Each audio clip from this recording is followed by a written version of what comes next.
Hello children, good morning. Welcome to e-tutorial of Pinayak Public School, Khajurahat, Ayodhya. My name is Babita Singh and today I am going to teach you Hindi grammar of class 3rd. So let's start. Chapter 3rd, शब्द और वाक्य।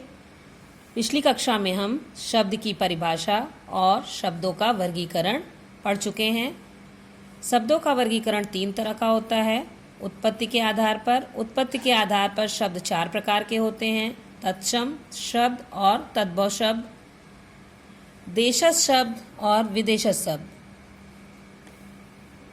पिछली कक्षा में हम उत्पत्ति के तत्सम शब्द और तद्भव शब्द के बारे में बता चुके हैं। आज हम बताएंगे देशज शब्द।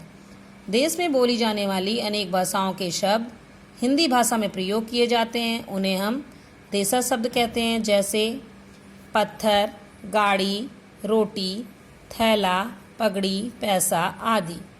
नेक्स्ट, विदेशज शब्द। जो शब्द दूसरे देशों की भाषाओं से हिंदी भाषा में आए उन शब्दों को विदेशज शब्द कहते हैं। जैसे चाकू, गर्दन, कार्टून, कॉलेज, किताब आदि। दूसरा है रचना या बनावट के आधार पर। रचना या बनावट के आधार पर शब्द 3 प्रकार के होते हैं। रूढ़ शब्द, यौगिक शब्द, योग रूढ़ शब्द। रूढ़ शब्द जिन शब्दों के टुकड़े नहीं किए जा सकते वे रूढ़ शब्द कहलाते हैं। जैसे हाथी, घर, मोर आदि। दूसरा है यौगिक शब्द। वे शब्द 2 शब्दों के योग से बनने वाले शब्द यौगिक शब्द कहलाते हैं। जैसे रसोई प्लस घर, रसोई घर, रेल प्लस गाड़ी, रेलगाड़ी, पाठ प्लस शाला, पाठशाला, पुस्तक धनालय, पुस्तकालय। नेक्स्ट है योग रूढ़ शब्द।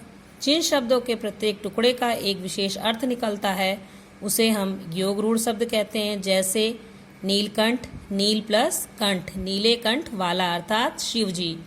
दशानन, 10 धन आनंद, 10 मुख वाला अर्थात रावण। तीसरा है फिर प्रयोग के आधार पर। प्रयोग के आधार पर शब्द 2 प्रकार के होते हैं। पहला है विकारी शब्द। जिन शब्दों में लिंग, वचन तथा कारक के अनुसार परिवर्तन होता है उन्हें हम विकारी शब्द कहते हैं। जैसे संज्ञा, सर्वनाम, विशेषण, क्रिया विकारी शब्द है। दूसरा है अविकारी शब्द। जिन शब्दों में लिंग, वचन तथा कारक के अनुसार कोई परिवर्तन नहीं होता उन्हें अविकारी शब्द कहते हैं। क्रिया, विशेषण, संबंध बोधक, समुच्चय बोधक, विस्मयाद बोधक अविकारी शब्द है। नेक्स्ट हम अगली कक्षा में पढ़ेंगे। Thank you.